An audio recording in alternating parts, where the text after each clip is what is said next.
발동을 걸기 위해서 그 여러 가지 생각이 재밌게 드는데요. 제가 좋아하는 미야자키 하야오 감독의 영화가 이렇게 이제 차례로 재개봉되고 있어요. 그런데 미야자키 하야오한테도 어떤 종말론이 있습니다. 종말론. 나우시카 같은 경우에 1편에서도 종말론이 아주 강하죠. 지구가 멸망했다. 그런데 천년 전에 뭐 1차 멸망, 뭐 2차 멸망 이렇게 해도 가기도 하고 미야자키 하야오가 종말론을 그러니까 파국으로 우리가 치닫고 있다라는 모티프를 강하게 쓰시는 점이 또 있고 그리고 이제 그 입문세에서 그 영화 보는 개봉 예정이라고 하는 모노노케 히메를 제가 극장에서 꼭 보고 싶은데 감독님이 극장용으로 만드셨기 때문에 그 효과랄까 그걸 좀 보고 싶고 거기에 사슴신이 나오지 않습니까? 사슴신 그 신이 그래서 하나는 미야자키 하야오가 종말론이라는 걸 버린 건 최근작입니다. 11편의 작품 중에 10편이 다 끝에 대한 어떤 모티프가 들어가 있다고 생각하는데요. 마지막 작품은 끝이란 없는 거야. 이렇게 되고 있고, 저는 센과 치히로의 행방불명을 뭐 제일 좋아도 하고 완성도도 높다, 재미있다 이렇게 생각했는데, 신도 많고. 그런데 제가 돌아보니까 최근 1년이 돼가는 작년에 개봉한 거예요. 아니죠. 2년이 됐네, 벌써. 2년이 됐어요? 그대들은 어떻게 살 것인가가? 2년이 됐네. 2년이 됐어요. 어우, 세상에. 최근 1년간 제일 많이 본 영화는 그 영화더라고요. 그대들은 어떻게 살 것인가. 그대는 어떻게 살 것인가를 제가 이게 참 좋아하는 영화고 그 음악 마이토의 주제곡이라고 해가지고 소년이 혼자 책 읽으면서 나오는 음악이 있거든요. 그 음악도 너무 제가 좋아하고 있더라고요. 그런데 이 마지막 영화가 가장 중요하게 듣는 그 모티프가 내가 어떻게 살 것인가라는 질문이 아주 중요하게 주파되고 있고 종말론이 없어. 요거를 제가 미야자키 하야오의 시간간을 공부를 더 해도 좋겠다. 이 종교성 같은 게 아주 강하다고 느낍니다. 그런 얘기도 떠오르면서 내가 어떻게 살 것인가라는 질문을 진짜로 우리 좀 전에 얘기한 끝 없이 생각하면 어떻게 될까? 내가 하는 일 많이 기획하시죠? 저는 기획하고 계획을 해서 이루어내는 저를 좋아합니다. 결과가 어떻게 됐든지 간에 끝을 보는 걸 좋아해가지고. 제가 끝을 보는 걸 좋아해요. 끝장을 본다 이런 의미에서. 그런데 끝을 보지 않고 어떤 일을 시작할 수 있는가? 끝이 없다고 하고 시작을 할 수 있는가? 뭐 이런 생각도 들고요. 그 참 좋은 영화인 것 같고, 끝에 대해서 좀 다르게 생각하게 된 최근의 책이 팀 인골드의 그 만들기라는 책입니다.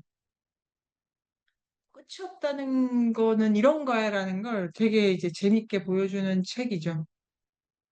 그 책은 부제가 제가 붙여봤는데, 하다가 뭐 이런 걸 하다 보면 이게 부책의 부제의 부제.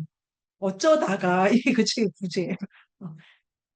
그 중간 이런 거. 여러 가지 생각을 해보게 되는 거라서요. 끝이 있다는 것. 요거는 너무 생각하기 좋아하는 사람들이지 않습니까, 우리가? 되게 종교적 주제다라는 걸 알게 됐으니까 일기장에 끝에 대해서 생각해 본다 이런 거 너무 좋고 그 다음에 이렇게 이제 걸으시다가 뭐 보시다가 사람은 생각하시다가 그 사진 콘테스트 열까요? 끝이라고 하면 떠오르는 사진 한 장 찍어 보세요. 이게 공부죠. 내가 생각한 걸 물건으로 이렇게 보는 훈련도 하고 뭘까요? 그러면 뭐 신화를 공부했으니까 새싹을 보고 산부인과 앞에서 이제 엉뚱한 데라고 생각되는 데에서도 끝 얘기를 할 수 있다고 생각을 합니다. 이 종말론이라는 주제가 앞부분에 조금 힘주어서 오기도 하고 계속 끝까지 나올 것 같습니다. 그거는 기독교의 종말론이랑 대비를 이루는 또 다른 종말론에 대한 얘기를 그러니까 선악 개념이 없는 종말론, 심판이라는 것 자체가 없는 종말론, 그 종말론에 대한 엘리야드의 생각 같은 걸 볼 수 있기도 하고, 우리가 읽지 못한 것 중에 영혼 회귀의 신화라고 하는 엘리야드의 중요한 저서가 있습니다. 영혼 회귀의 신화. 그 다음에 이 책도 중요해요. 종말론과 관련해서 제가 이게 뭐제 수준에서 찾은 거기는 해서 뭐또 조금 뭐 그렇긴 한데요. 제가 만약에 시간이 있다면 종말론만 공부해야지 했을 때 서구 종말론이라는 책도 있습니다. 그건 기독교 성경을 분석하는 거고요. 말고 종말론을 이해할 수 있는 책 중에 하나를 추가를 꼽는다면은 엘리야드의 영혼 회귀의 신하고 뭐 돌아온다. 끝에 대한 얘기고 다른 하나가 종말론은 아닌데 스티븐 제이 굴드의 절판됐는데요. 시간의 화살이라는 제목의 책이 있어요. 그 책이 그 책을 제가 뭐 지난주에 한 반 정도 읽었는데요. 그것도 역사의 변증법, 종말론, 목적론을 생각하게 하는 책이더라고요. 그 책도 좋을 것 같아요. 이 세 권의 세트로 종말론만 기획한다면 읽을 수 있다. 이렇게 이제 제가 생각 드려보고요. 시간이라는 거는 공부하는데 너무 중요한 주제지 않습니까? 그래서 조금 크게 보면은 그런 주제로 공부할 수 있다고 생각을 하고, 이 켈트가 중요합니다. 일단은 켈트를 갔다가 그, 에게해로 가요. 169 읽어주세요. 169 했고. 169 해가지고 동굴 했습니다. 17, 좀 전에 170을 한 거예요? 아니죠? 171, 173을 했어요. 자, 170 해야 되죠? 170에, 이제 170은 읽어주세요. 인도 유럽의 유산, 고대 인도와 아일랜드에서 유사하게 번역되는 것들, 아일랜드 어휘 운율과 산스크리트어나 어휘 운율이 비슷하다. 아일랜드와 힌두의 법률 조항들 사이에서 볼 수 있는 차성. 고대 아일랜드의 법률은 기억하기 쉽도록 실형태로 만들어졌다. 인도 켈트 간의 유사성의 예들, 법률적 청원을 강화하는 수단으로서의 금실, 진리의 주술 종교적 가치, 이야기체의 서사적 산문의 식구를 삽입하는 것, 바르드의 중요성 및 그들과 도시자와의 관계, 사회의 삼분할 구조, 갈리아 사회에는 두 개의 특권 계급인 드루이드와 기상, 억압받는 백성으로 나누어진 구조로 되어 있다. 켈트족에게 남아있는 인도 유럽인의 종교 제도의 전제들, 형식주의적인 엄격감을 통해 유지해온 전통의 존재자인 강력한 사제단의 존재, 삼신 신학, 켈트족의 판테온, 유피테르, 아일랜드 텍스트들에 나오는 선한 신인 다부다와 같은 신이라고 여겨진다. 나인강, 모젤강, 사운강 사이에서 많이 발견되는 거대한 유피테르라고 부르는 기둥들은 세상의 최고 신이라는 상징을 담고 있다. 이 기둥들은 군사적인 승리를 기념하고 있지 않고 무시로부터 멀리 떨어진 곳을 세워졌다. 켈트의 유피테르는 바퀴의 모습으로 그려지는데 네 개의 바퀴살이 달린 바퀴는 한 해, 즉 네 계절의 순환을 의미한다. 따라서 켈트의 유피테르는 천상의 우주 지배자 신이고 한 해의 주인이며 그리고 기둥은 세계축을 상징한다.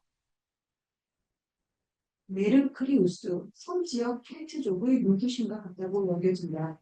아일랜드의 문헌들은 미국을 전쟁터에서 마술을 사용하는 군대 지도자, 위대한 시인이며 동시에 중요한 부족의 신화적인 조상이라고 설명한다. 물구는 주술적이고 군사적인 측면에서의 도시권을 의미하는데 보다 모든과 같은 존재이다. 마르스에 대한 기록은 전쟁의 신이 존재했다는 사실만을 보여준다. 오그미오스는 주름진 피부에 머리가 벗겨진 노인으로 나타났는데 그는 금과 호박으로 된 작은 사슬로 그의 혀에 수많은 남자와 여자들을 묶어 끌고 가고 있다. 여자와 남자들은 묶여있지만 도망치려고 하지 않았고 그를 찬양하면서 즐겁고 유쾌하게 따라가고 있었다. 사슬에 묶인 남자들은 인디라를 수행한 마루츠들과 오딘 주당을 호위한 아인 헬리아르의 존재에 부르되었다. 다른 한편 오브리오스는 결박의 주인인 반나와 비교되었다. 켈트족의 마르스는 영혼의 안내자로서 기능을 강화하면서 최고 신 주술자의 권위와 멋가지 속성들에 동화되어 왔다. 오브리오스는 아일랜드의 습사문학에 나오는 위대한 전사 오그마 신의 영웅입니다. 아, 이 책이 제가 이렇게 지난주에 본 건데요. 요 앞부분에 요거 켈트, 게르만, 스키티아를 넘어서 이게 유럽 북부의 청동기 문화를 지금 다 안 보시는데 여러분 잠깐 청동기 문화를 다루는 건데 이 앞부분에 이 책이 켈트, 게르만, 갈리아의 3분 얘기를 하면서 이 책인데 앞부분에 장례 얘기가 많이 나왔어요. 지난주에 왜 할슈타트 장례라고 할까 그런 게 있잖아요. 이게 그래서 조금 더 자세하게는 나오더라고요. 장래와 영성의 관계가 중요하다. 신하고 장래와의 관계가 중요하다니까 신전이 없어도 장래나 믿음을 중심으로 고대의 신관을 볼 수 있는데 여기 잘 나와 있어서 이 책을 소개해 드립니다. 그리고 좀 전에 이제 오켄쌤 하신 부분에 170 인도 유럽의 유산이다. 194 그래서 두 번째 문단에 대륙의 켈트족들은 이렇게 돼 있고, 그럼 섬의 켈트도 있는 모양이죠. 그래서 이 북유럽 쪽에 여러 섬의 켈트도 있고, 글쓰기를 의례적으로 금지한다. 무슨 글쓰기를 우리처럼 글쓰기 좋아하는 사람이 의례적으로 금지당해. 여기 가면 쓰고 싶어요. 안 돼, 안 돼. 금지가 의례야. 뭐 이런 식으로 얼마나 제가 웃었는지. 금지가 어떻게 의례가 되지? 안 돼. 아무튼 글을 쓰는 거는 안 돼. 그런데 이 문헌을 누가 남겼냐면은 카이사르 그 로마의 장군이 갈리아 지방을 정복하거나 이러면서 이렇게 좀 남겼다. 이럴 되게 재밌죠. 그렇게 하고 삼분설 있고 카이사르가 켈트족을 계속 해석해가지고 그의 해석에 한계가 있다. 자, 171 켈트족 판테온. 네. 네. 켈트족의 판테온을 재구성한 것은 가능한가? 시인 루카누스는 갈리아식의 신 이름에 대한 정보만을 준다. 중세시대의 한 주석가는 이 신들 각각에게 바쳐진 희생의 종류에 관한 정확한 정보를 제공해 주고 있다. 베우타 테스를 위해서는 한 명의 남자가 큰 통에 던져져 질식사를 당한 거죠. 예수스를 위해서는 희생자가 나무에 매달려 피를 흘리며 죽었다. 타라니스를 위해서는 나무로 된 마네킹 속에서 남자들이 불태워져 졌다. 베우타테스와 둠테스트루브의 냄비. 옷을 입은 남자가 인간 희생 쟁물을 거꾸로 그릇 속에 던져 놓는 모습이 묘사되어 있음. 몇몇 본명들은 그릇을 향해 접근해가고 있고 그들 위로는 기병들이 그 그릇으로부터 물러서고 있다. 18세기 이래 데우타테스라는 이름은 부족의 아버지로 번역되었다. 이 신은 부족들의 삶에서 중요한 역할을 했고 전쟁의 수호자였지만 그의 기능은 보다 복잡했다. 헤르누노스, 야생동물의 주인 유형에 속하는 신. 대머리에 수사슴의 귀와 뿔을 가진 늙은 남자. 머리 위에 사슴의 뿔이 달고 있는 인물이 감자 자세로 앉아 한 손에는 목걸이를 들고 다른 손에는 양의 머리를 한 뱀을 들고 있다. 그의 주위를 야생동물들과 아주 빼어난 수사슴 한 마리가 둘러싸고 있다. 수사슴의 종교적 상징. 수사슴의 뿔들은 정기적으로 진술하기 때문에 계속되는 힘과 빈민을 상징한다. 수사슴은 켈트족과 게르만족의 실용적인 조상으로 간주되었다. 가상의 상징이며 장례식의 병물이며 죽은 이의 안내자이다. 수사슴은 왕이나 영웅들이 가장 선호한 사냥감이고 사냥에서의 사슴의 죽음은 영웅들의 비극적인 죽음과 상징적으로 결합되었다. 따라서 캐논은 노스는 야생동물의 주인이라는 역할 외에 다른 역할들을 겸했을 수도 있다. 여신, 여신들에 관한 조상들과 봉헌물이 발견됐지만 신화 의례적인 맥락 없이 이러한 종교적 상징들을 해석하는 데 어려움이 존재한다. 신들의 어머님은 여신이었다. 아일랜드에서는 왕이 되기 위해서는 같은 이름을 가진 수호 여신과 결혼해야만 왕은 대지의 여신과 신성 결혼을 맺음으로써 통치권을 획득한다. 왕의 통치권은 왕과 말의 형태를 한 대제 무신의 신성 결혼에 의해 획득된다. 갈리아의 여신인 에프나는 말 위에 앉아 있거나 말 한 마리 앞에 또는 두 마리나 그 이상의 말 사이에 서 있는 것으로 물물에 표현되고 있다. 예, 이 그릇이 예쁜데 되게 기괴하더라고요. 얼굴이 되게 크고 요 그릇과 함께 일단 204쪽, 204쪽. 이 켈트는 수사슴을 되게 좋아했다고. 그런데 그러니까 미야자키 하야오가 아니 모노노케 히메에서 신을 왜 사슴으로 표현했을까? 그 미야자키 하야오가의 대답은 본인 무의식이 그렇게 시킨 거라고. 이게 미야자키 하야오의 대답입니다. 예. 그게 본인이 그거에 관련된 책을 안 읽어도 왠지 그래야 될 것 같다는 게 이 예술가가 그림을 그리면서 탁 이렇게 만나게 된다고 하더라고요.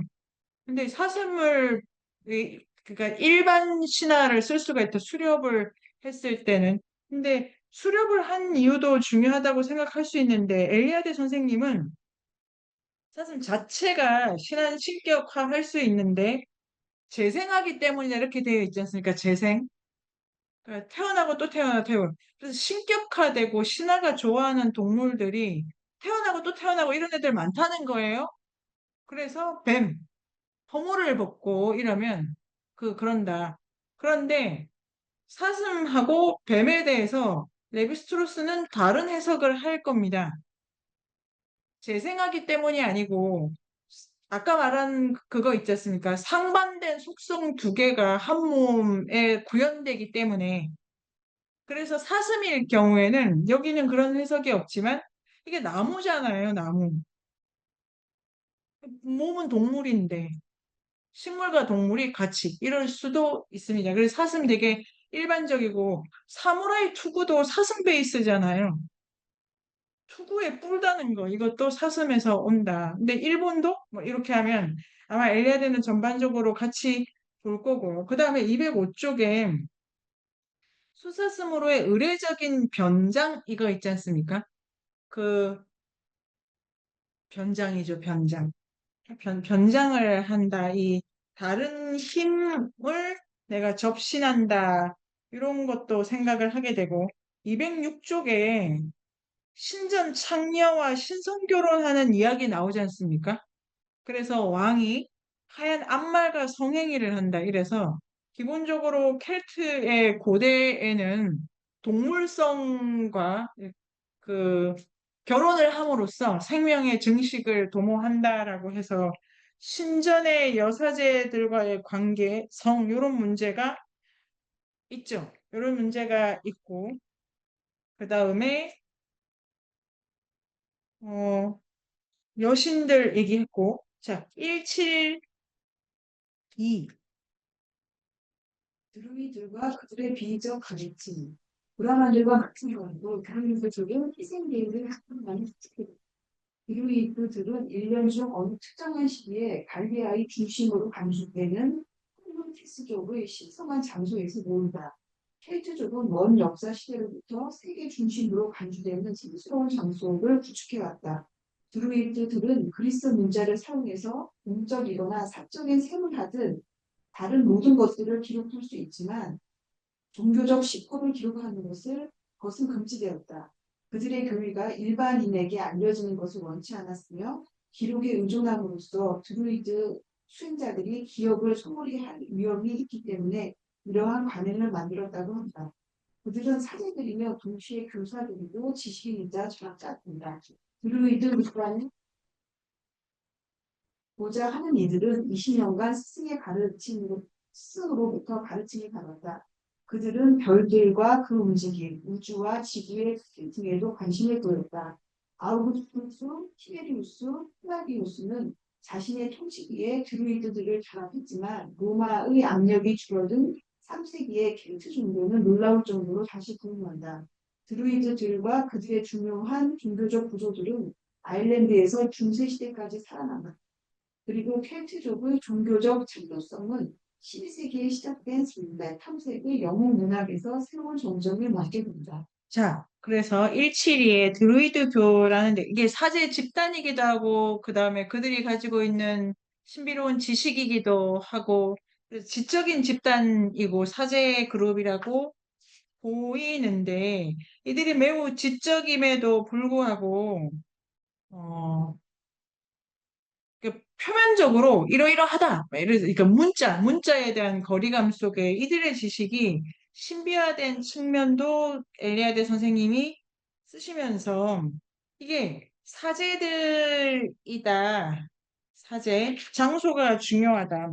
210쪽에 가면 켈트족이 제가 두 번째를 해보도록 하겠습니다. 켈트족이 인간 희생도 거행한다. 그러니까 희생제의가 있다. 그럼 여기도 종말론에 대한 해석이 켈트족에게 있다.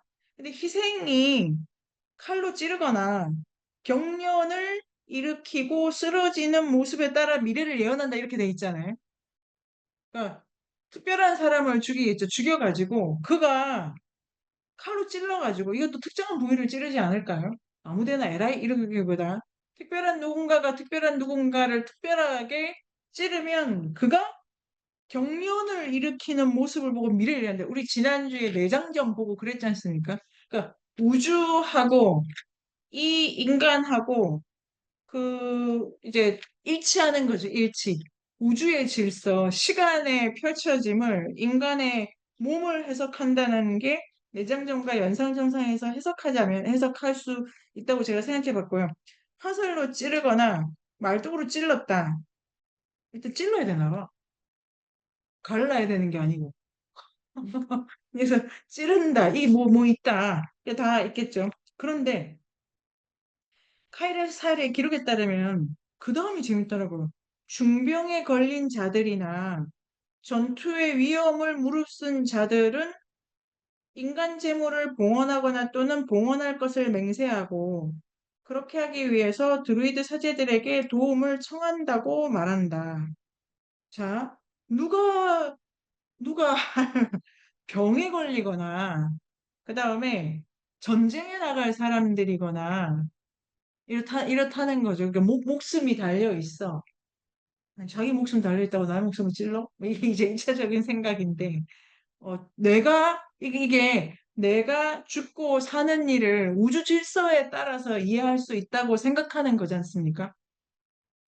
내가 죽고 사는 일이, 저는 재밌다고 하면 좀 그렇지만, 나 살자고 남 죽인 거잖아요, 지금. 사주해가지고. 그런데 그게 그 누군가의 죽음이 우주적 죽음으로 해석되고 있다.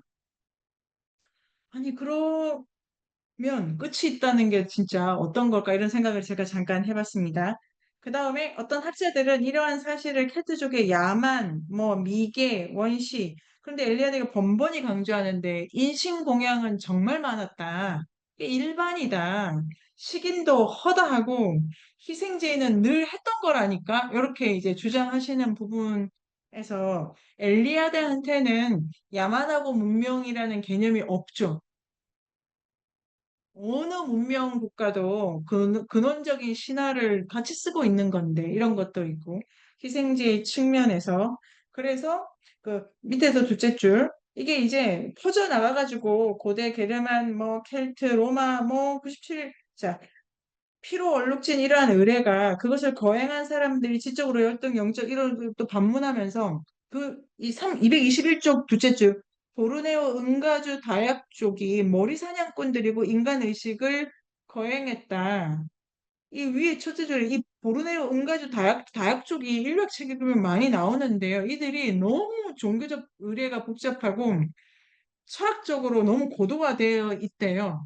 보르네오, 인도네시아네요. 이 다약족이. 그런데 머리 사냥이 되게 흔하다고 하잖아요. 그 국립중앙박물관에 지금 끝났지 않았죠? 아직 하나, 그 마나 모아나에 들어가도 오세아니아 태평양 문화권 전체가 머리 사냥을 해요. 머리 사냥. 그러니까 인간의 머리를 어, 우주 질서에 표현하는 하나의 조각처럼 보고요. 그 다음에 모든 자료들은 젊은이의 교육? 그래서 드루이드교가 교육이랑 매우 관련이 되어 있어요.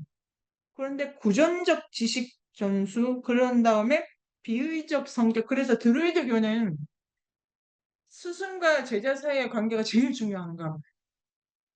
자, 기독교는 그 목사님과 신도 사이가 사제 관계는 아니죠. 그 다음에 불교 있지 않습니까? 불교. 정리해 주신 게 있지만 거기는 상가예요. 공동체라 그래. 여기는 되게 그 어떤 종교적 집단이 그 내부 구성 간의 관계를 사제관계로 보느냐, 공동체적으로 보느냐, 그 다음에 이게 어, 그러니까 교회라고 하는 그 내부의 구성원들 간의 관계 이런 것도 볼 수 있고 사제가 직접적으로 비의를 전수해야 되기 때문에 매우 인도 유럽적 전통으로 보인다. 우파니샤드처럼 그럼 스승이 아주 중요해지고 영적인 전수 이렇게 됩니다. 여기 윤회가 있고요. 그 다음에 드루이드들은 212쪽에 그 과학에도 관심이 되게 많고, 그 다음에 그런데 여기에다가 213쪽에 셋째 줄만 일단 빨간 줄 쳐가지고 밑에 크게 적어놓고 갈까요? 저번에 우리가 토론한 부분도 있는데 비의 종교 있지 않습니까? 비의 종교. 우파니샤드는 조금 성격이 다르겠습니다만, 우파니샤드도 이후에 이제 불교라든지 힌두교로 이제 다른 전개를 보여주지 않습니까? 비의 종교일 경우에 탄압을 되게 많이 받아요. 이게 일반적으로 보여집니다. 가르침을 자기들끼리 전수하는 게 매우 탄압을 받아요. 그래서 그때 우리가 그 엑스터시, 신비주의라고 하는 게 신비주의 교도 있지만 모든 종교가 영성을 직접 이렇게 영적 훈련을 바로 직접 전수받도록 훈련하는 게 모든 종교마다 있고 그 강렬한 열반의 경험처럼 신이 바로 이렇게 강림하는 그런 체험을 기독교에서도 다 하는데 그게 되게 이단시되는 또 전통이 있지 않습니까? 왜 비의는 이단시 되는가? 요거 자체가 또 공부해 볼 만한 주제라고 생각이 되더라고요. 지금 우리가 이단이라고 하는 것들이 아니고 이단이라고 하는 종교들에 대해서 공통점이 있다. 동네마다 이단들의 공통점 중에 하나가 이 비의적 전수, 그 다음에 사제관계의 강화? 박 선생님 어떤 생각이 드십니까? 그게 비의적 종교 자체에 대한 탄압이라기보단 제 생각엔 지금 아우구스투스 티베리우스 클라우디우스에 나오는데 강력한 왕권이나 황제권, 통치권이 정치적인 제도로서 이렇게 주어져 있거나 아니면 기독교처럼 하나의 강력한 어떤 그 종교적인 하나의 종교가 강력하게 그 사이에 힘을 발할 때 비의적인 종교에 대해서 탄압을 하는 거고 아까 스승과 제자 얘기하니까 우리 저쪽 유니버스에서 배우는 티베트 불교 같은 거는 진짜 스승과 제자의 관계가 가장 중요하거든요. 특히 의학 같은 거. 근데 거기는 음, 탄압을 안 하거든요. 왜냐하면 이런 강력한 통치권이나 하나의 네네. 주된 종교가 없으니까. 그러니까 이게 비의 종교라고 해서 탄압이 아니라 중심적인 뭔가가 있을 때 자기들의 그, 그걸 위해서 누르는 이런 느낌이 들었어요. 됐어요. 그 중심적인 뭔가를 이 책의 용어로 뭐라고 합니까? 기독교, 어, 그, 불교 같은 경우에 티베트 불교도 사제관계가 강화되어 있다. 포함해가지고 전체가 상가 전통이 있지 않습니까? 공동체의 전통이. 이런 것도 있고, 지금 뭐라고 쓰냐면 213쪽에는 넷째 줄, 민족주의. 박사님 선생님 말씀, 선생님 그거를 그러니까 후기를 제가 긴 거를 요구하는 게 아니고, 여기에서 내가 이렇게 말해본 거 있잖아요. 말해본 거. 네, 말해본 거를 조금 쓸 때 많이 늘어요, 진짜로. 음, 그래서 제가 말씀드린 거고. 네, 박사님. 아니요. 그러니까 이게 지금 핵심은 뭐냐면은, 비의 종교가 탄압을 받는 거는 민족주의. 그러니까 이렇게, 한 덩어리, 뭐, 이런 거고. 여기는 민족주의라고 합니다, 민족주의. 뭐, 그런 부분이랄까. 그래서, 아까 박사님 말씀하신 것처럼 비의 자체의 문제가 아니다. 요게 이제 포인트죠, 포인트. 비의 자체가 포인트, 그게 포인트가 아니고, 이 비의적 종교가 어떤 배치에 놓여 있냐가 문제인데, 네네. 저도 그 얘기였어요. 네. 네네네네. 그거죠, 박사님. 네. 그 부분을 할 수가 있고요. 173? 173은 우리가 한 거든. 173을 하고 가장 중요한 걸 했고 174. 아스 신국과 바날 신족, 오딘과 그의 샤론과 능력들. 이게 아스 신국과 바날 네. 신족의 분과 가 있었고 이게 여러 가지 비슷한 구조들이 나오는데요. 그래서 로마인들과 사기니아인들 사이에 신화적 전쟁이 있었고 그 네 번째 줄에 아스 신족과 바나 신족의 길고 힘겨운 전쟁은 결정적인 패로 끝난다. 인도 유럽인이 성역 확장으로 인한 수많은 국지전에 대한 모델이자 이것을 정당화하는 신앙은 적의 자들의 화해와 공동사회로의 통합으로 해결된다. 오딘보다는 신들의 아버지이자 통치자로서 신들 중에서 가장 중요하다. 바르나와 유사하게 통치자의 모델이고 주술의 답입니다. 오딘은 이그드라실의 주일밤을 매달려 있으면서 자신의 참으로 스스로에게 상처를 입히고 물과 음식을 자제하였다. 이것은 오딘이 샤먼의 인문 의례를 치렀다는 것을 말해준다. 오딘은 이 과정을 통해 문 문자를 얻는다. 자신의 눈을 바치고 미미리의 삶을 마실 수 있는 권위를 얻는다. 그리고 꼴수를 꽂힌 후에야 지혜와 모든 비위 지식의 확실한 주인이 되었다. 그는 시인들과 혼자들의 시인 동시에 엑스터시에 빠진 이들과 전사들의 신이다.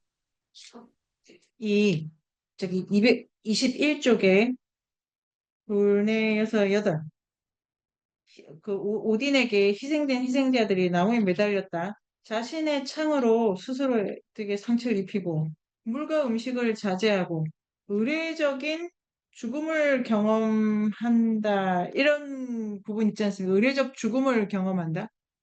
종말론 있잖아요. 종말론. 종말론에서 희생제의를 한다. 말고 샤먼에서도 누가 그러니까 거의 자해죠. 요거는 자해고 상처를 입고 이러는데 이거는 그러니까 상해가 입혀지는 거는 똑같은데 이 인문을해다 이렇게 돼 있어요. 인문을해. 읽을 때 우리가 누구를 찌르는 건 맞는데 이게 종말론적인 맥락에서 세계의 재생을 보더라도 인문을해냐 희생제이냐가 다르다. 점심 어떤 생각이? 왜 다르지? 아, 이거는 샤머니즘이지 않습니까? 그가 그 지식을 얻기 위해서 그 초월적인 힘의 세계로 들어가는 절차로서 크나큰 고통과 신체 상해를 동반하는 거는 입문을 했고 아예 누군가를 완전히 죽여서 찢어서 그 전체의 창조의 행위 자체를 반복하는 거는 희생제이고 그래서 그 조금 다르다라고 했습니다. 그 인문의례라고 하는 게 이것도 어디 들어가는 거고. 그 다음에, 그 다음에 이 좀 전에 174, 223쪽, 223쪽에 이거 재밌죠. 이게 결론적으로 입문해가지고 룸 문자를 얻어요. 자신의 눈을 바치고 눈이 이제 지식의 비유다 이런 얘기가 있었고 꿀수를 훔친 후에야 저는 요 하나하나가 다 궁금한데 그 왜 꿀이냐? 이거의 레비스트로스의 답은 꿀이 벌이 만들어서 발효시킨 거잖아요. 굳이 말하자면은 그러니까 자연에서 가장 인간을 닮은 것이 벌이다. 이렇게 돼서 자연 안에 인간 이래서 이것도 양의적인 성질을 가지고 있기 때문에 꿀술이어야 될 것이다. 그래서 레비스트로스는 꿀에 대한 해석도 많이 하고 있습니다. 175 중요하네요. 175. 175는 이성근 선생님께서 왜 그렇게 전쟁, 싸움, 투쟁 이런 것이 왜 계속 화해, 평화로 가느냐. 우리 요 주제가 이제 중요하다는데 그거랑 관련해 가지고 175 중요하다. 이성근 선생님이 계속 그 주제 발전시켜셔도 좋고 175 읽어주세요. 전쟁, 엑스터시, 그리고 주도. 바르나와 달리 오딘보다는 전쟁의 신이다. 전통 사회들, 특히 고대 게르만족 사회에서 전쟁은 신학에 의해 정당화된 하나의 의례였다. 전투는 희생제의와 동일시되었고 영웅적인 죽음은 특별한 종교적 경험이 되었다. 오딘보다니 그만의 고유한 특징을 획득하게 된 것은 이처럼 전쟁과 엑스터시와 죽음에 대한 차이 덕분이다. 공격적이고 엄청난 분노를 일으켜 전사의 인간성을 분실시키고 그들을 베르쉐르 우르크의 분노, 울프 헤르나르라고 불렀다. 사람들은 인문적, 의례적인 전투를 거친 후에 베르셰르크가 되는데 야생 동물의 존재 양식을 얻게 되는 것이다. 이런 의례들은 중세 시대에 매우 유행하였고 북부에서는 19세기까지 계속되었다. 오딘보다는 죽음의 신이다. 그는 주술적인 수단으로 위대한 영혼들을 보호하지만 결국 자신들의 피보호자들을 배반하고 죽인다. 이러한 이상하고 모순적인 행위는 라그나레크라는 종말적인 전투를 위해 가장 무시무시한 전사들을 그의 주변에 운집시킬 필요가 있기 때문이다. 전투 중에 죽은 전사는 발하라라는 산의 궁전으로 인도되어 오딘의 환대를 받고 최후의 전투를 준비합니다. 게르만족의 종교적 삶에서 오딘보다는 순한 중요 역할은 주술적인 즐거움을 다양한 힘으로 살려내고 있다. 오딘은 세계의 신 그리고 인간을 창조한 가장 중요한 창조자이다. 또한 그는 라그나레크라는 최후의 전투에서 중요한 역할을 감당한다. 지상신인 동시에 전쟁과 죽음의 신으로서 그의 속성은 왕권의 소소한 특징과 전장에서의 죽음에 대한 종교적 가치 평가를 이해할 수 있게 한다. 네, 이 175에서 전쟁이 223쪽에 위에서 넷째 줄, 그러니까 전쟁이 신학에 의해 정당화된 하나의 의례다. 이런 정의 재밌죠? 전쟁이 뭐 이권을 다투고 이런 게 아니고 신학이 보증해주는 의례다. 그 다음에 전투가 희생제와 동일시돼서 승자와 희생자는 모두 신에게 피해 제물을 바친다. 그래서 누가 이기고 누가 지는가 보다 피해 제물을 바칠 만한 일로, 그 다음에 전쟁이라고 하면 아까 우리가 상부적 두 힘 이렇게 돼 있었지 않습니까? 배타적 두 힘이 아니고 상부적 두 힘이니까 둘이 다르다고 한 그 둘이 이렇게 부딪혀가지고 부딪힘을 합일의 모습으로 보는 것이 전쟁이다라고 해서 요 상부적 총체성을 이해하는 그 구체적 의례로 전쟁이 들어가는 것도 아주 재밌죠. 이게 싫고 좋고 문제가 아니고. 그리고 175 같은 경우에 고대 사회의 폭력 다치고 이러면 나쁜 거 아니야. 누구 찌르면 뭐 안 될 일이야. 이렇다기보다 창조를 투쟁과 파괴 속에서 계속 보는 태도가 있기 때문에 전쟁이 아주 적극적으로 설명이 됩니다. 그런데 전쟁 자체는 희생제의처럼 이제 희생제의처럼 죽음을 통해서 재생 이런 걸 보는 겁니다. 그런데 전쟁을 하는 개인 있지 않습니까? 개인 전쟁을 하는 전사들일 경우에 자 223쪽의 마지막 보단이라는 이름이 문자적 의미는 분노다.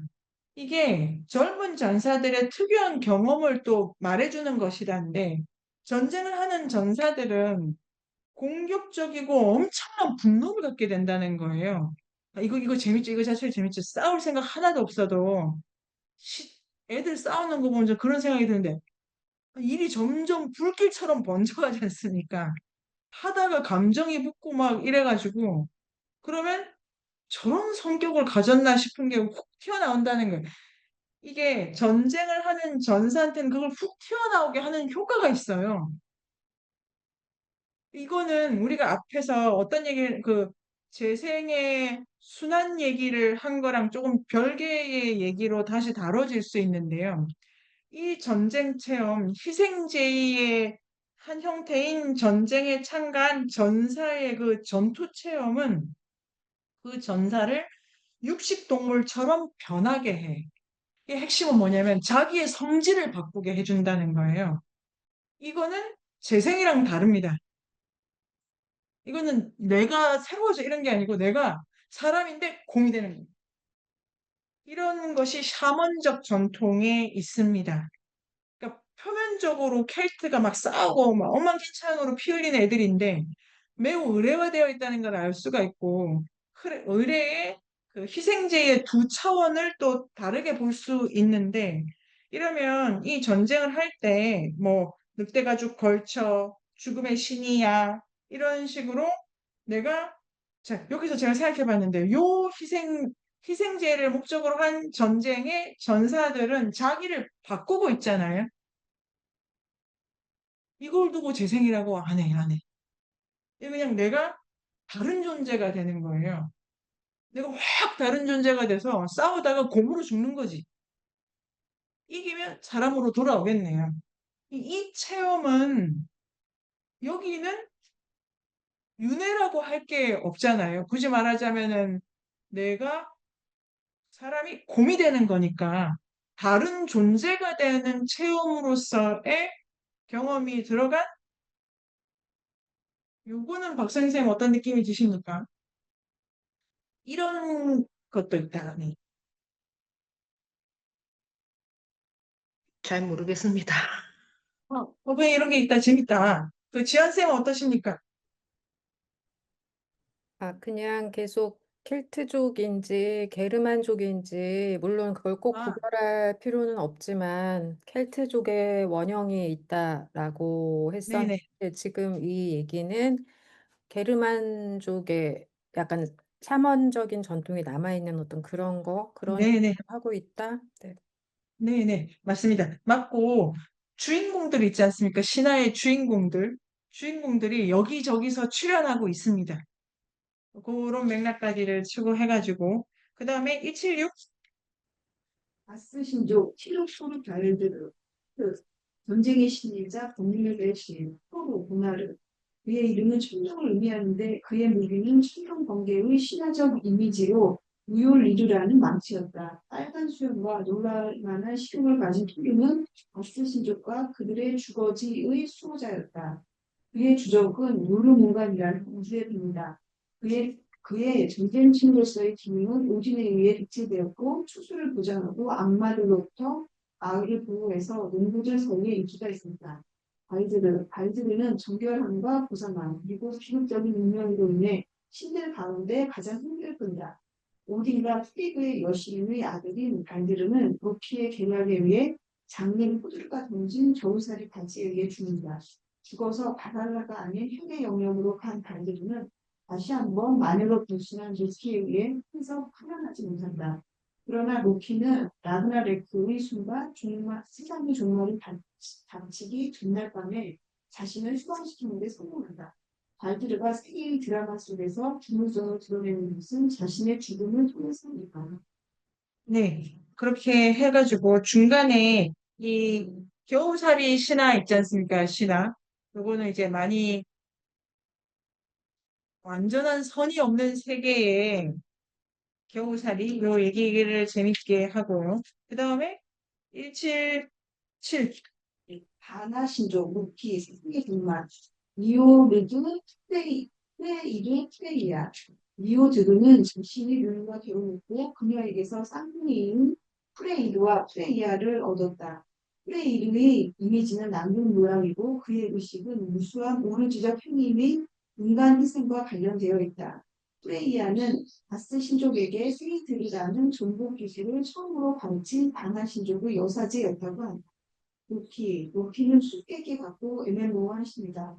아스 신족의 이론임에도 그는 신들에게 해를 끼치고자 했고 세계의 종말이 닥쳐올 때 그들에게 대항하여 싸울 것이다. 그는 발드리를 사료한 장본인이고 그것을 자랑스럽게 생각한다. 그의 악마적인 분수는 자손들에게서 확인되는데 그때인 페리르와 거대한 뱀이 그의 아들들이다. 헬은 그의 딸로 죽은 자들 가운데 바랄라로 가지 못하는 이들은 그녀의 임신한 땅으로 보내졌다. 로키는 불의 신, 충동이나 죽음의 신, 기독교의 악마를 변형하는 존재 또는 프로메테우스에 비견할 만한 문화의 무, 트릭스터로 해석된다. 또한 협작꾼으로서의 로키의 역할은 종말론적 전투에서 신들의 적대자로 등장하는 마하바라타의 최고의 악마인 주리 다나와 유사하다. 인도 유럽 종말론 신화의 스칸디나비아식 이고 게르만족은 종말론에 그 관심을 나타냈다. 세계의 종말은 우주 창조론의 필수적인 부분을 형성하고 있고 인도, 이란, 이스라엘에는 무시력이 존재한다.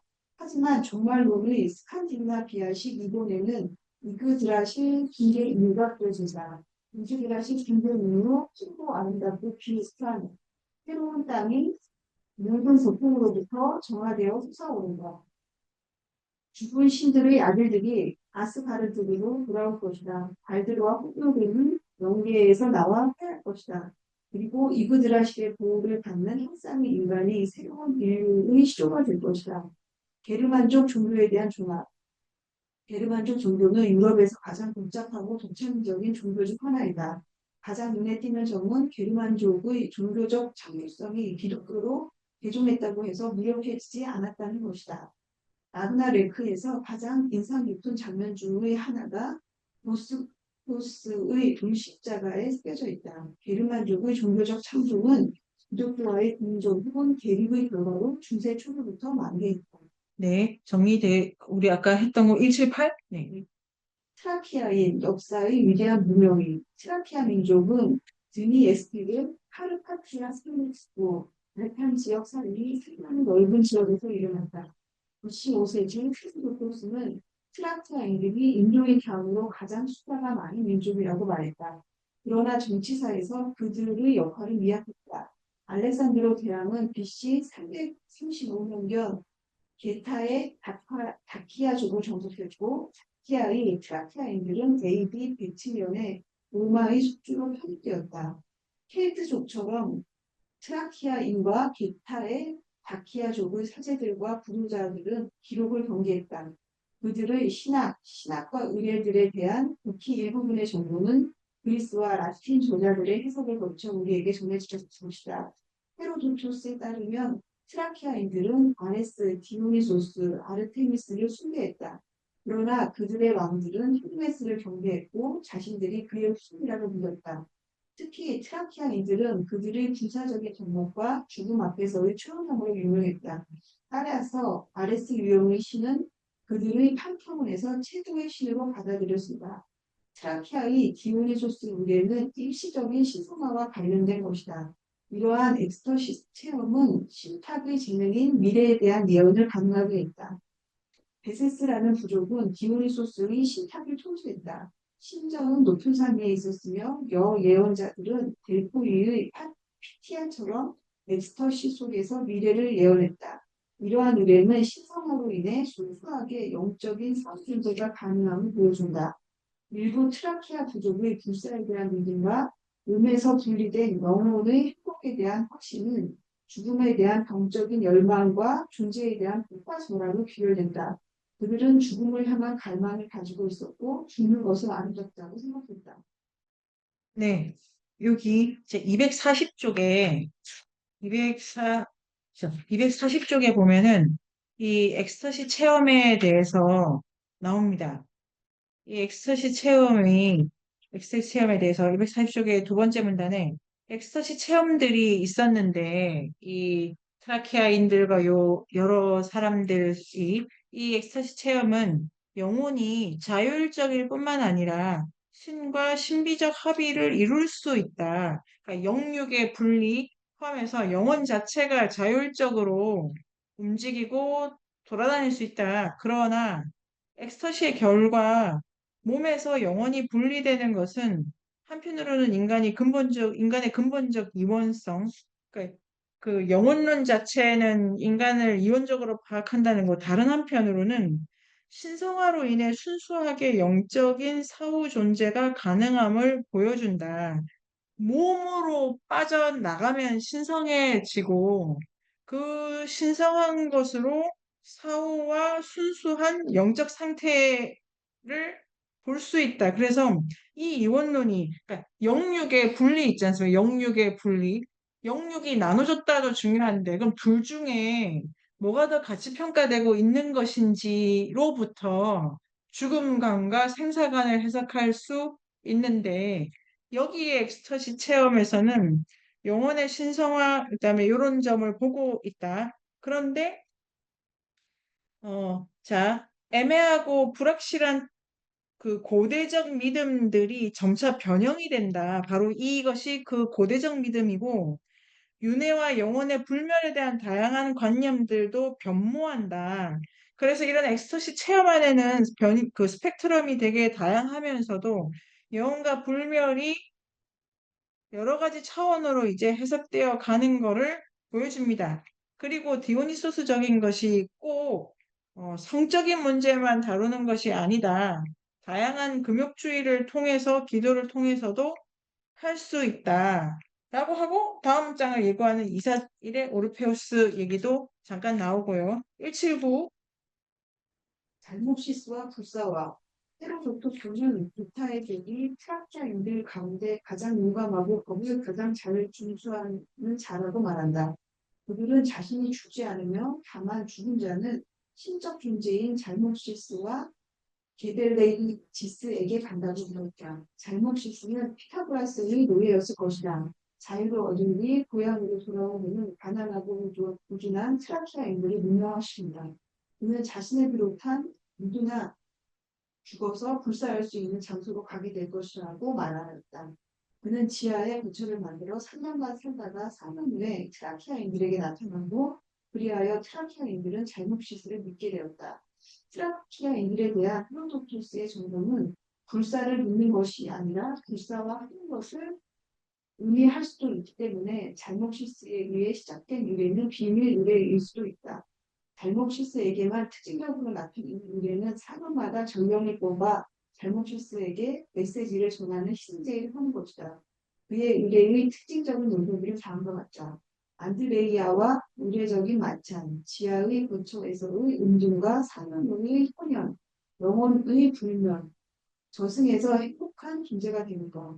헤로도토스가 잘못시스의 반응을 맞은 것은 샤머적 신앙의 추구에 부합되지 않는다. 자, 이게 이건가 보네요. 사진에.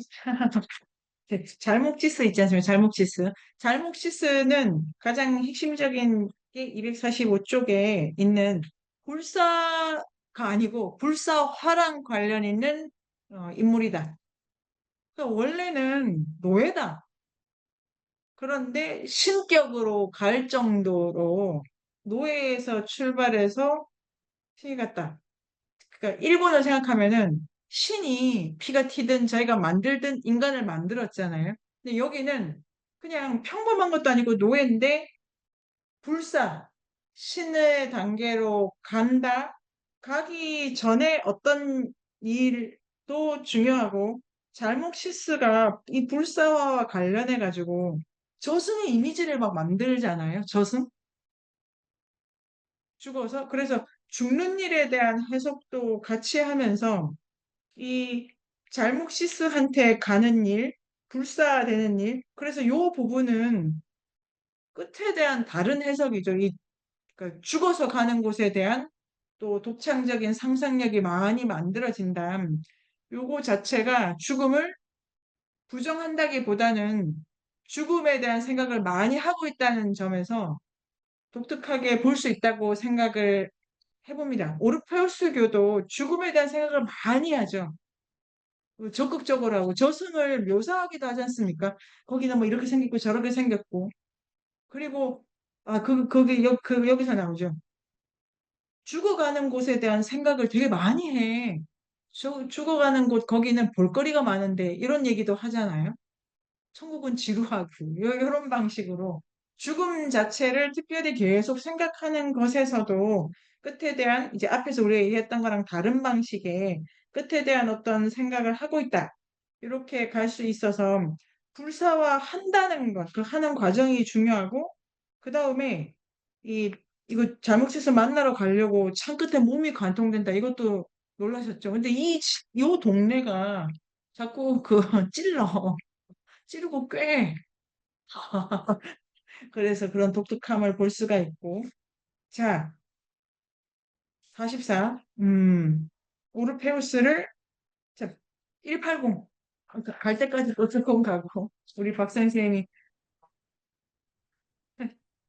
앞에 거 조금 한다 이랬는데, 오늘도 앞에 거 조금 하고요. 해주세요. 22. 네, 180. 180.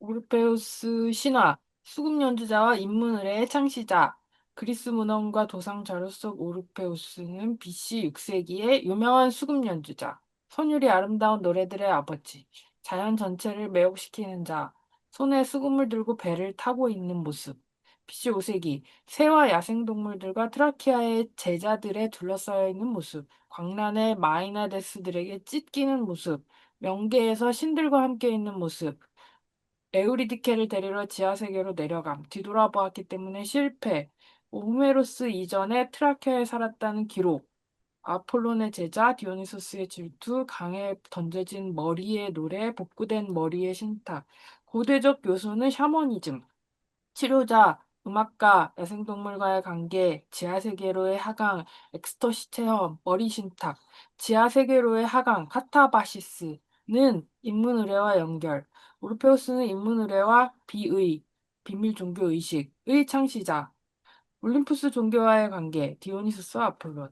두 신 모두 종교 의식의 인문 의례와 엑스터시 포함, 카타바시스 하강과 스파라그모스 찢기는 디오니소스적, 수금은 아폴론의 약기, 카타르시스 정화는 아폴론적, 호메로스 이전의 종교적 인물인 오르페우스가 호메로스 이후에 아폴론과 디오니소스를 결합하는 형태로 나타났다. 그리스의 정신은 적대적 관계의 두 신의 상호 공존을 모색하고 있고 오르페우스는 그 표현물이다.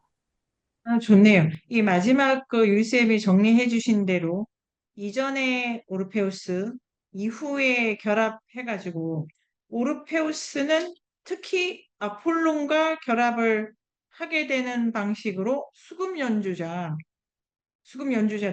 그리고 253쪽에 매우 디오니소스랑 닮았다. 그런데 차이가 있다면 그 253의 밑에 셋째 줄 인문의례의 창시자로서 오르페우스는 정화를 대단히 중요시했다. 카타르시스는 특히 아폴론적인 기법이다. 디오니소스는 그러니까 정화보다는 카타르시스보다는 이렇게 되고 오르페우스의 경우에 좀 더 정화라는 방식으로 해석이 된다. 그래서 이게 254쪽에 제가 조금 다시 해보면은 유리쌤 잘 강조해 주셨습니다. 둘, 넷, 여섯, 여덟. 그가 이제 특징이 있다. 특징을 기억해야 된다. 1번의 마지막에 보면 그가 호메로스 이전에 살았다고 생각하기 쉽다. 그 이전에 살았다. 2번이 그의 기원과 선사실은 우리에게 알려져 있지만 오르페우스는 확실히 호메로스의 전통이나 지중해 유산 어디에도 속하지 않는다. 그러니까 아폴론을 받아들이기는 하는데 호메로스, 제우스 여러 신들의 세계관 중에 일부를 오르페우스가 받아들이긴 하는데 확실히 좀 배열이 다르다라고 강조하신다고 읽게 됐습니다. 3번. 그래서 어, 오르페우스는 인문의례의 창시자인데 그러니까 이게 지금 오르페우스를 호메로스랑 연결 짓는 해석이 되게 주인가 봐요, 주. 이게 오르페우스를 고계보에 연결하는 거로부터 계속 끊으려고 하시고, 그 다음에 인문의례랑 관련해서 생각을 해서 정리하자면 말씀대로 255쪽에 넷째 줄 오르페우스는 아폴론과 디오니소스의 결합이다. 그 다음에 이 마지막에 호메로스의 종교적 가치가 파괴됨으로써 야기되었던 종교적 위기의 해결책을 오르페우스가 갖고 온다. 요거 재밌으셨죠? 이게 지금 그러니까 요거에 생각하시는 첫 번째는 아까 쉬는 시간에 정일쌤이 제게도 말씀해 주셨는데 종교가 이런저런 복잡하게 혼합이 되지 않습니까? 근데 언제 그런 혼합이나 스팝이 일어나냐면 어떤 종교가 가진 걸로 문제가 잘 해결이 안 될 때, 이래가지고 왜 그리스에도 하다도 안 되니까 이신저신 다 불러가지고 이게 제대로 하라 제대로 하라 이런 일도 있었다라고 그 그런 얘기를 지난주에 나눴던 것처럼 종교적 위기의 해결책으로 얘기를 하고요. 181까지 가볼까요? 8일 오르페우스교의 신통기와 인간론, 윤회와 영혼의 불멸, 신과 인간의 관계와 통합의 기법. 당대의 종교적인 정신은 신과 인간의 관계는 어떠하며 양자 사이의 통합을 이루는 기법이 있는지 물었다. 오르페우스 교도들은 인간이 신성에 참여한다는 바쿠스 신의 가르침을 받아들였고 영혼이 불멸하고 신성하다는 관념을 도출했다. 그들은 잠재적 통합성을 실현하기 위해 일시적인 오르기아, 열광 대신 카타르시스, 정화의 기법을 사용했다. 민중적이라는 것. 오르페우스교는 인문의례적이고 민중적인 종교운동이다. 오르페우스교는 정화와 사후의 삶을 이야기한다. 구속론과 그노시스를 강조할 때 다양한 모방이 많이 일어난다. 예로부터 엑스터시 체험자들, 점쟁이들, 치료자들과 그 다양성은 민중적인 종교를 특징 짓는 요소이다. 채식주의, 윤회신앙, 희생동물의 친척화, 육식과 유혈 희생 거부, 도시의 공적 의식의 의무를 거부. 그리스의 종교 제도는 최초 희생에 의해 세워진 제도이자 신과 인간을 분리. 오르페우스교는 원래의 지복의 상태를 회복하려는 희망 표현. 오르페우스교 교의 1 우주창조. 제우스 중심 이론론적 우주. 근본적인 통일성으로부터 다수의 우주 창조. 삼키는 제우스라는 보편적 주제. 통치자를 창조자로 만들려는 고요한 노력. 이 낯선 인간론. 인간은 티탄적 본성과 신성을 모두 공유한다. 정화와 인문의례와 오르페우스 교도적인 삶을 통해 세속적 존재, 무지, 육식에 존재하는 티탄적 요소를 제거하고 신적 조건을 얻을 수 있다는 희망. 몸은 무덤이나 감옥이며 영혼은 불사하며 윤회, 이원론. 여기까지를 하게 되겠네요. 255쪽의 첫째 줄, BC 6세기에 일자, 이게 제가 아까 우리 앞 시간에 했던 거 있지 않습니까? 일자, 다자. 이 문제가 종교와 철학을 지배한다. 그래서 소크라테스, 플라톤 이렇게도 대비를 하고 계시죠. 그래서 일자, 다자 문제가 제일 중요한 종교적 화두다. 그렇게 하고 그 오르페우스 교에 대한 설명을 하면서 그 258쪽에 율쌤 정리해 주신 거를 따라가면은 일단 민중적인 얘기도 인상적이셨죠. 이 파급력이 되게 고루고루고루에게 파급력을 불러일으켰나 봐요. 이 비리적이고 하는 요 종교가 그래서 민중적이다. 그 다음에 그 그래서 영혼과 몸의 관계에 대해서 채식주의를 들어가기 전에 258쪽, 258쪽. 그래서 플라톤의 몇 가지 암시들은 불사에 대한 오르페우스교의 관념의 배경을 예상할 수 있게 해준다. 최초의 범죄에 대한 처벌로서 영혼은 마치 무덤에 갇히는 것처럼 몸에 갇힌다. 그래가지고 몸을 부정하는 거지 않습니까? 몸이 감옥이다. 이런 거. 그 다음에 육화된 존재는 그러니까 몸을 가지면 죽음이나 마찬가지고 신체의 죽음은 이 죽음을 되게 긍정하는 거예요. 죽어 죽어. 그게 이제 순수한 이래가지고 영혼은 자신의 잘못이나 덕에 따라서 판정되고 시간이 흐른 후에 우윤회한다.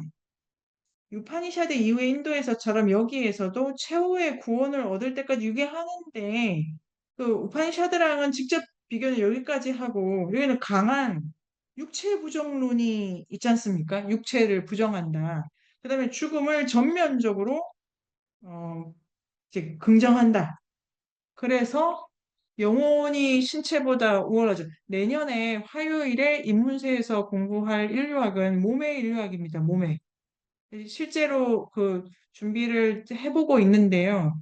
예를 들면 지금 가미당에서 그 의학적으로 그다음 곰륜이 맞나요? 곰륜이에서 의학적으로 접근하는 거랑 조금 다르게 육체에 대한 다양한 종교와 다양한 문화 집단들이 가진 표상들을 이렇게 보고 이런 기본적으로 물질 관계를 따지기 때문에 그걸 어떤 방식으로 표현하고 있느냐를 보게 될 것 같아요. 근데 이거랑 오늘 못 하는데 스투파 다음 주 불교 스투파가 원래 붓다의 몸 이 부분 있지 않습니까? 그 부분.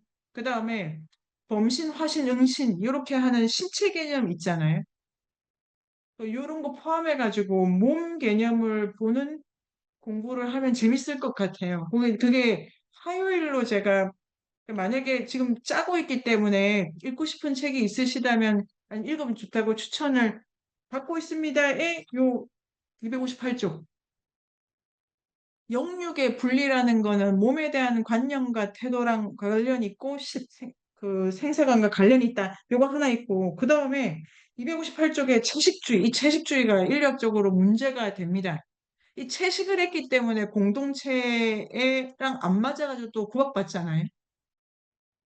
근데 그래서 채식, 육식 거부하는 것이 유혈 희생을 금지했기 때문에 일반적인 희생제의랑 안 맞아서 그래서 아까 앞에 이제 1번 특정 종교가 이건 신비주의 자체의 문제 때문에 핍박을 받는 게 아니다 하나 있고 어떤 것은 교리상 충돌하게 되면 이제 큰 일이 벌어진다. 채식 요것도 적어가면은 좋겠고요. 그런데 일자 다자 이 문제를 풀어보도록 하겠습니다. 260쪽에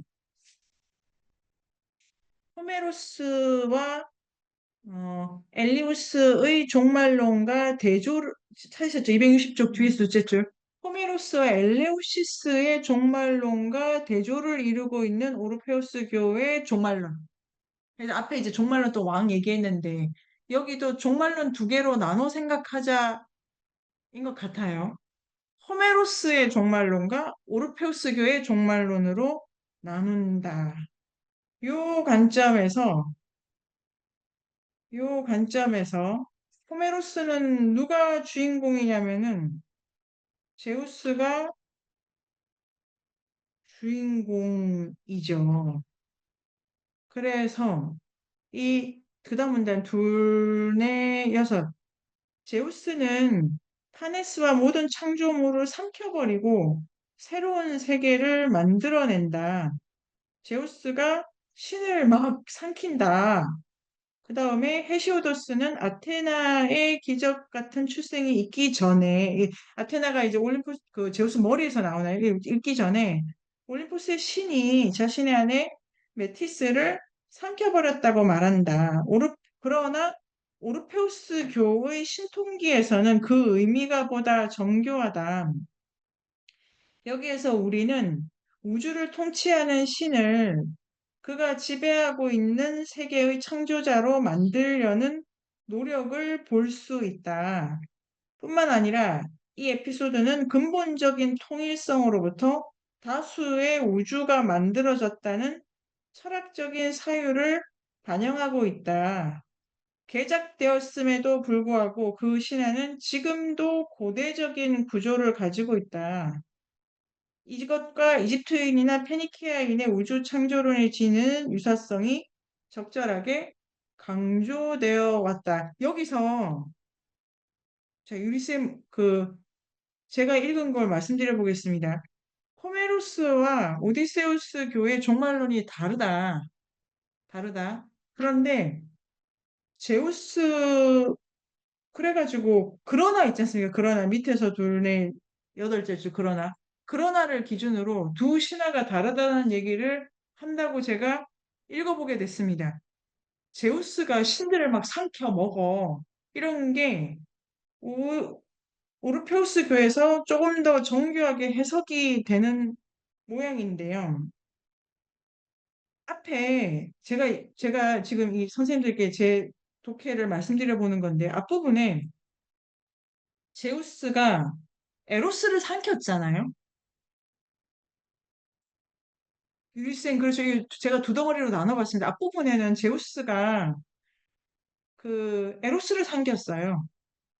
그런 에로스가 뭘 낳는 신이잖아요. 낳고 뭐 이렇게 연애의 신이고 그런 사랑의 신인데 낳는 걸 제우스가 삼켜. 그러니까 다자적 생산을 제우스가 삼켜. 삼킨 제우스가 이제 신이야.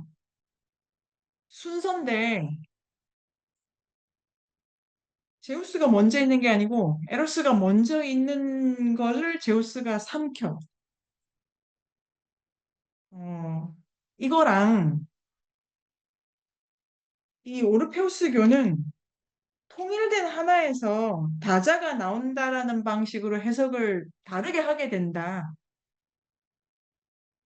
두 개인데 제우스를 가지고 오르페우스교가 신화를 만들었는데 원래 제우스 헤시오도스의 신통기에 있던 제우스를 이 오디 이 오르페우스교가 응용해서 전면적으로 조금 그 다른 방식으로 각색을 하고 있다. 그러면 261쪽에 다른 전승들은 우라노스와 가이아를 생성한 첫 번째 원리로 닉스를 상정하거나 시간을 낳은 다음 아이테르와 카오스를 만들어낸 오케아노스를 상정하기도 했다. 또는 갈등을 낳은 일자를 상정하기도 하는데 갈등의 노력에 의해 대지는 원초적 바다와 하늘로부터 분리된다. 그래서 최근에 이래가지고 제우스를 중심으로 한 오르페우스교의 새로운 신통기라고 하는 것이 있다. 이 여러분 어떻게 보시습니까? 제가 여기 두 개의 신통기를 읽어야 되는데 오르페우스교는 보다 다자적인 신을 보려고 하는 걸 강조하고 있다고 엘리아데 선생님이 쓰시는 것 같다고 생각했는데 유리스 엠 보시기에는 어떻습니까?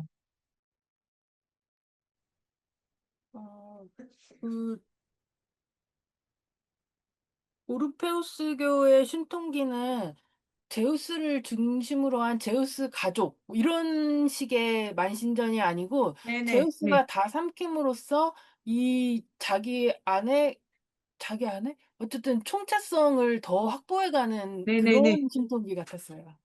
네. 그래서 이걸 구별할 수 있다.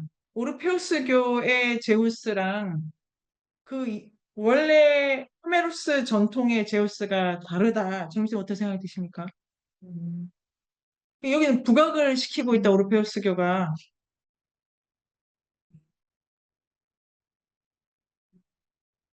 그래가지고, 어, 그래가지고, 이제 263쪽에 개념의 새로운, 그래서 티탄 신화도 나오고 죽음 얘기도 나오면서, 이, 그, 오르페우스교가 나옵니다. 나와가지고, 이렇게 설명을 하면은 263쪽에 위에서 둘, 넷, 여섯, 여덟, 뭐 여러 가지 킹고 피 이거 포함해가지고 본래적 양태를 통해 신성을 나누어 갖게 된다. 그래서 오르페우스 교 안에는 이 신화가 만물의 신성성을 다채롭게 보려는 신화 개작이 있다. 그래가지고 이제 182회 이 182일을 다음 주에 다시 하면은 됩니다. 여기가 그 오르페우스교가 저는 이렇게 읽었는데요. 오르페우스가 끊임없이 아주 다채로운 방식으로 계속 해석이 되는데 종교적 혼합주의를 계속 촉진하는 방식으로 해석이 되고 이 반대편에 플라톤이 있죠. 플라톤이. 요 내용이 아주 흥미롭고도 어렵네요. 오늘 여기까지 해야 되겠습니다. 지금 다음 주에 오늘 멈춘 데서 하고요. 유리쌤께서 이렇게 잘 끌어가 주십시오. 그러면 정리해볼까요? 박 선생님 오늘 어떠셨습니까? 오늘 제가 어디까지 읽읍니까? 물은 게 제가 읽기가 밀려가지고 책을 좀 못 읽어서 딱 180까지 읽었는데 181까지 나가셔갖고. 좋다, 좋다. 근데 저는 오늘 행거에서 케이트가 그 원형이라는 게 조금 새로웠고요. 인도 유럽 이렇게는 했지만 인도 유럽이라 했을 때 인도 아리안 해서 인도 유럽, 인도 아리안 할 때 유럽은 저한테는 동부 유럽, 저 오리엔트 쪽, 극동에 있는 그쪽의 유럽이었지 케이트처럼 서부 유럽에 있는 이 사람들이 인도와 같은 이런 원형을 갖고 있다. 뭐 이런 게 조금 새롭게 다가와서 케이트 쪽에 되게 관심이 좀 갖게 되었고, 그 다음에 그 종말론이라는 게, 그럼 종말론이 아닌 종교가 뭐가 있어요? 하니까 아까 샤머니즘을 말씀하셨고, 저는 속으로 불교 외에는 종말론이 아닌 종교가 없네, 이런 생각을 했거든요. 그러니까, 네네. 그럼 불교와 샤머니즘의 어떤 또 연결되는 지점, 이런 것도 좀 생각해 볼 지점이 있을 것 같고, 그 다음에 그냥 제가 생각나는 대로요. 오늘 공부한 네네네. 것. 너무 좋죠. 너무 좋죠. 너무 너무 좋아. 유치하지만 그냥 네. 그 다음에 그 아까 인문의례하고 희생제의를 두 개를 구분하셔서 말씀하셨을 때 희생제의는 좀 종말론적인 어떤 성격의 종교에서 창조하고 희생 이런 거라면 인문의례는 고통 속으로 들어가는 거 본인이 좀 직접적으로 이렇게 적극적인 의미잖아요. 그게 샤먼적이고 하여튼 불교 쪽이고 조금 그렇게도 연결이 되었고 그 다음에 여기 책의 엘리아드 쌤은 종족별로 뭐 트라키아인 무슨 이렇게 했는데 저번에 원시종교 읽었을 때는 농경민, 목축인 그 사냥꾼들 이렇게 했거든요. 이제 저 캠벨은 그런 식으로 이 사면적인 요소가 사냥꾼, 목축 쪽이잖아요. 그죠? 그 케이트족이 이제 유목 이런 쪽이니까 이런 쪽인가 그런 것도 좀 연결해 볼 수 있을 것 같고 하여튼 생각나는 거는 많은데 네. 지식이 너무 없으니까 좋죠. 갑갑하긴 합니다. 네, 오늘 여기까지입니다. 네네. 공부의 1번 능력은 호기심, 호기심. 이게 어떻게 네, 된 거야? 이게 어떻게 된 거야? 우리를 추동하는 큰 쾌락이죠. 켈트가 문제가 된다. 이 켈트가 동화를 찾아도 무민도 여기 좀, 요 동네죠, 무민? 무민 이상하다니까요. 제가 언제 한번 기회가 있으면 토베 얀손의 무민을 읽어보고 싶은데, 미야자키 하야는 질색했어요. 그 세계관이 싫다고. 뭐 여러 가지로 들어가면. 좋죠. 시간관, 존재론, 우주론 이런 게 맞부딪히는 현장을 켈트를 중심으로 볼 수가 있고요. 이거 뭐 여러 가지 생각이 듭니다. 하하하. 네, 유리쌤 어떠십니까? 네. 아유, 어, 네, 재밌게 읽고 있습니다. 뒤에, 아니, 저는 인도 얘기가 나오면 너무 머리가 막 뜨거워지면서 잘 이해가 안 되는데, 어, 근데 이제 계속 반복되는 게 있다 보니까 뭔가 좋다 그런 생각이 들고, 뒤에 아직 안 읽었지만, 바가바트 기타도 너무 재밌는 얘기가 들어있으니까 재밌었고, 그런 감상이 좀 있었어요. 네. 또 우리 이성근 선생님 어떠십니까? 네, 네, 저는 그때 어, 이 전쟁 엑스터시, 전쟁과 엑스터시 이 부분이 확실히 저는 좀 더 와 닿았는데요. 희생제의와 동일시됐다. 엑스터시 죽음에 대한 찬미. 제가 남자는 군대를 가지 않습니까? 요즘 군대는 조금 약화됐을지 모르겠지만, 저는 죽을 뻔한 적도 몇 번 있었고 군대에서 이제 아마 지금 떠오르는 얘가 축구를 했는데 전반에 3대 0 우리가 지고 있었어요. 그 중대장이 이번 축구 지면 니네 다 죽는다. 좀 각오해라 네, 이렇게 저는 겨루고 있으니까 그때부터 이제 악마로 바뀌어가지고 네 그냥 진짜 발 걷어차고 완전 무슨 축구가 아니라 네 씨름 레슬링을 했거든요. 그때 정말 죽는 줄 알았어요. 그때 뭔가 근데 어쨌든 역전을 했는데 예. 아 정말 어떤 분노가 이런 시스템에 대한 분노도 일어났지만은 뭔가 그거를 각성시키는 어떤 그런 위협, 어떤 거기서 뭔가 내 안에 뭔가 뜨거운 것이 끓어오르는 듯한 것도 좀 느꼈거든요. 그래서 참 이게 참 이게 뭔지 이게 어떻게 가야 되는 건지 옳고 나쁨을 떠나서 이게 초월로 가는 길이 될 수 있는 건가 하여튼 그런 생각을 해봤습니다. 그, 제가 읽는, 그, 산, 일본 산의 인문학 제목이 일본 산의 인문학. 제가 나중에 그 기차 타고 내려가면서 사진을 보여드릴게요. 거기 산악 종교에 대한 설명이 나와요. 그 책 좋아요, 그 책이. 그 책이 좋고, 거기를 보면, 자, 돌아가서 켈트라고 하거나 전쟁이라고 하거나 이 폭력에 대한 이미지 있지 않습니까? 1차적으로 우리가 갖는 폭력에 대한 이미지를 좀 내려놓으면 더 많은 게 보일 것 같아요. 그런데 켈트나 여기가 이제 목축도 있고 여러 가지 산 이런 그림도 그려지시죠? 일본은 땅의 영향을 받았을 것 같긴 해요. 근데 엘리아드가 그 설명을 안 하려고 해요. 거의 지세에 대한 설명이 없어요. 이 우리 책을 지금까지도 뭐 나무가 어떻게 생겼느니 강이 몇 개 흐르느니 뭐 사막이니 이런 얘기가 없지 않습니까? 왜 그게 그럴까요? 네네네. 그게 중요하다. 엘리아드를 이해할 때는 중요하다. 중요하다. 켈트는 되게 문제적인데요. 이게 기독교가 많이 들어갔음에도 불구하고 공존을 했다는 거잖아요. 엘리아드 설명은 전체가 샤머니즘 배경이고, 그 다음에 오고 이렇게 이제 가는 것 같기는 한데요. 이 지역의 신화적 특수성, 종교적 특수성이 있고, 여기서 이 동네를 배경으로 하면은 희생제와 인문의례를 정확하게 구별할 수가 있다. 개념적으로 두 개를 되게 구별해야 된다. 그게 이제 오늘 배운 것 중에 큰 거고. 근데 이 켈트가 아까 원형의 보존도 있지만 이 동네 자체가 어쩐지 혼합이 매우 잘 된다. 혼합이 매우 잘 된다라는 게 무슨 말인가. 요런 것도 재밌죠. 전체적으로 이성은 선생님의 질문을 받아가지고 초월로 이성은 선생님 바로 가시기 전에 종교와 폭력의 관계 너무 얘기할 만하잖아요.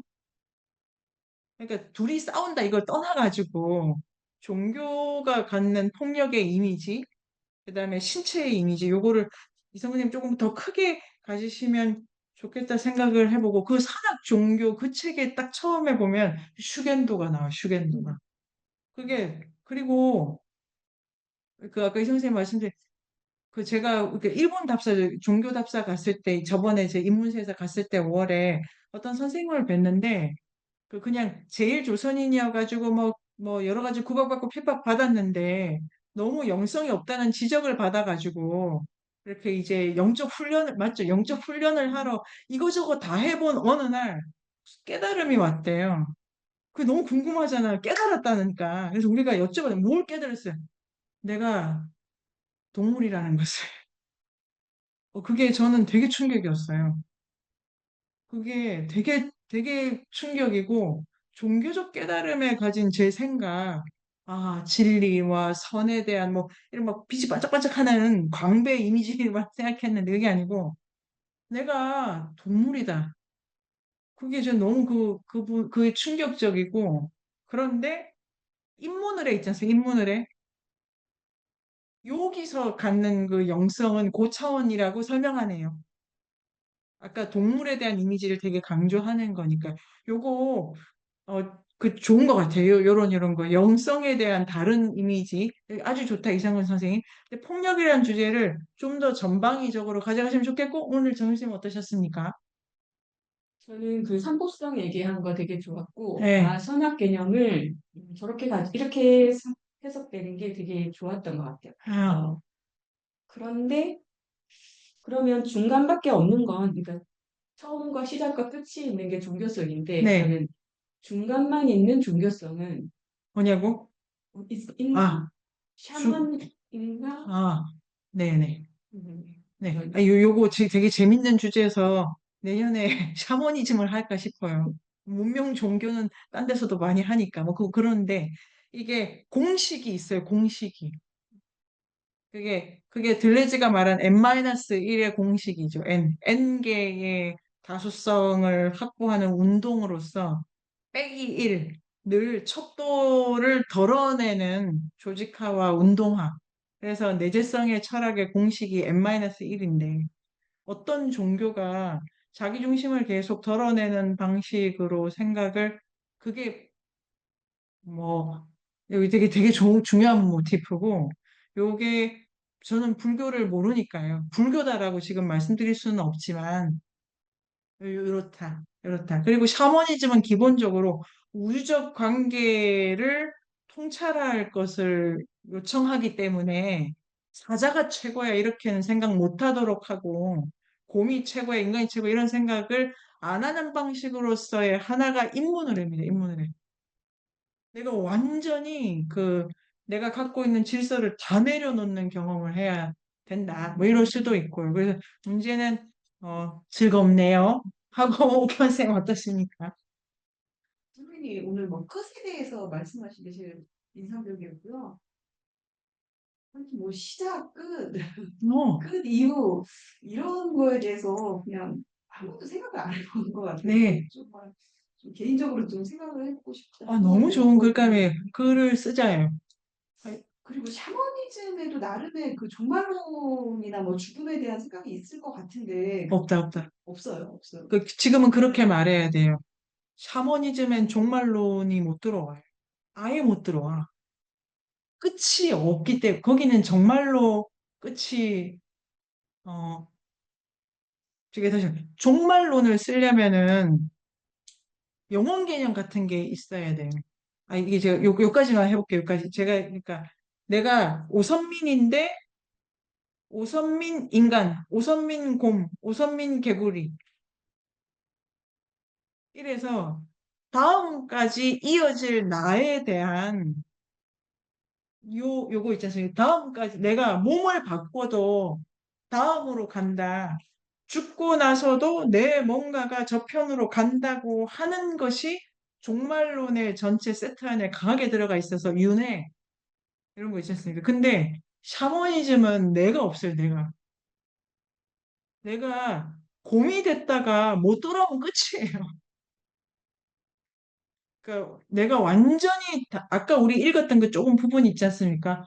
완전히 늑대가 돼. 그러면 나는 사람인 기억도 없고 느낌도 없고 사람이 그냥 아닌 거야, 아니. 내가 오선민 곰이 되는 게 아니고 어제는 어제는 사람이었고 내일은 곰이야. 여기는 어떤 끝도 없는 거예요. 그럼 이렇게 됩니다. 제가 설명이 부족하지만 느낌은 공유했다고 치고 쌤 목소리 선생님, 동영상 네네. 다 하셨죠? 네, 하십시오. 네. 시간이 많이 됐는데, 짧은 질문 하나 해도 돼요? 짧은 네, 질문이랄까? 여러분 가셔도 됩니다. 서희랑 네. 저만 남아도 되고. 네, 질문해 주세요. 네. 네. 그 오르페우스교 아까 들어갔을 때 그 그리스 신화잖아요. 신화의 그 무수한 신들 중에서 오르페우스 교가 된 거잖아요. 그럼 신화에서 종교가 되는 그런 전환점, 시점 여기에는 어차피 인간 정신 종교는 인간의 정신을 이렇게 조직화해낸 게 종교인 거죠. 신화는 무의식 어떤 뭐, 선생님 계속 말씀하셨던 우리 내재된 뭔가가 있는 게 신화고, 그걸 인간의 정신, 이성, 뭐, 능력, 그걸로 이렇게 정교화 시킨 게 종교인가? 하여튼, 그런, 뭐 어떤 건지 질문이 마무리가 안 되는데. 아주 중요한 질문이고, 제 핵심 질문이고, 근본적으로 신화는 누가 만드냐의 질문이죠. 신화는 누가 엘리아데만 설명해 보도록 하겠습니다. 엘리아데만. 이제 제, 신화를 제, 혼자 만든, 제 질문은 종교가 누가 만드냐 이 말이었는데. 그게 엘리아데한테는 신화가 누가 만드는가입니다. 아, 엘리아데한테는. 예. 왜냐하면 모든 종교를 설명할 때 신화를 가지고 설명합니다. 음. 종교를 설명하는 방식이 여러 가지 있지 않습니까? 음. 교회가 있어야 된다, 교주가 있어야 된다, 뭐 헌금이 있어야 된다, 뭐 이런 것도 있고 신이 누구냐부터 설명할 수도 그게 아니고 이야기에서 늘 출발을 이야기. 엘리아데의 신화 학자마다 신화 개념 다 다르게 쓴다. 이걸 감안하고 엘리아데의 신화 개념은 만물의 기원을 설명하는 이야기, 음. 기원을 설명하는 이야기. 네. 자, 그러면 그걸 누가 만들었냐라고 할 때 엘리아데는 음, 인간이 만드는데 역사적 인간이 만드는 거는 아니다. 그러니까 어떤 일을 겪고 이런 이야기를 만들었다기보다 호모 사피엔스라면 기본적인 이 이야기를 쓸 수밖에 없다. 음, 이런 것 같아요. 음. 이렇게 되고 그러면 언제 이 이야기가 이거는 완전히 역사를 초월한 얘기예요. 어느 네네. 동네 누구나 기본적으로 이런 창세 진화를 쓴다고 하기 때문에 음, 누구나 써요. 어느 집단에서는 이렇게 설명하시는 것 같아요. 음, 그런데 그럼 이게 역사랑 상관이 없잖아요. 음, 뭐 북구에 살든지 뭐 열대에 살든 상관이 없잖아요. 근데 이게 인류사의 어떤 시점에 역사랑 쫙 맞물리게 돼요. 음, 그게 언제냐면은 이 책에 따르면은 고대 로마 이렇게 돼요. 고대 로마. 음, 고대 로마고 고대 로마 포함해가지고 그 연도 자체를 뭐 근데 기원전 5세기 이렇게 되네요. 5세기 넘어오고 이렇게 음, 세계 종교는 역사화된 종교거든요. 음, 그래서 기독교 안에서도 원래 그 구약이 만들어지는 과정에서 이게 거의 역사적 사건이랑 오버랩 된다고 음, 요러네요. 그 음, 이유는 원천적인 신화로부터 파생된 거긴 하지만 원래 신화라고 하는 거는 누구나 갖게 되는. 그래서 아까 제가 사회의 결집 이 얘기가 네. 사회의 결집이랑 없다고 저는 계속 읽어 왔는데 사회의 결집 효과가 왜냐 희생제이니까요. 희생제가 그런 효과가 있고. 그러면 선생님 제가 주신 질문에 딱 맞는 답은 아니지만 주신 질문에 제 생각을 말씀드린 건 어떠시고요? 예, 너무 좋습니다. 뭘 너무 있어가지고 도경쌤 아, 안 갔다면 얘기해줘. 알았어. 아예 한 건 아니겠지? 그렇다면 여러분 만수무강하기를 바라며 다음 주에 다시 종말론으로 유리쌤께서 종말론을 오늘 거 다음 거 많이 해주세요. 안녕. 인류학의 숲으로 초대합니다. 인문세닷컴에서 만나요.